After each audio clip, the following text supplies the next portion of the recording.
Update on the 3000 GT VR4.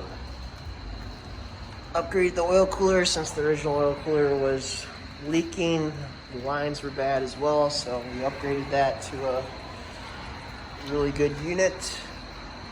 Supposedly the best unit on the market today. Tires are new. Michelin Pilot Sports. Active Aero, everything works. Chrome wheels still actually look pretty decent. Paint's still in fairly good shape for how old it is.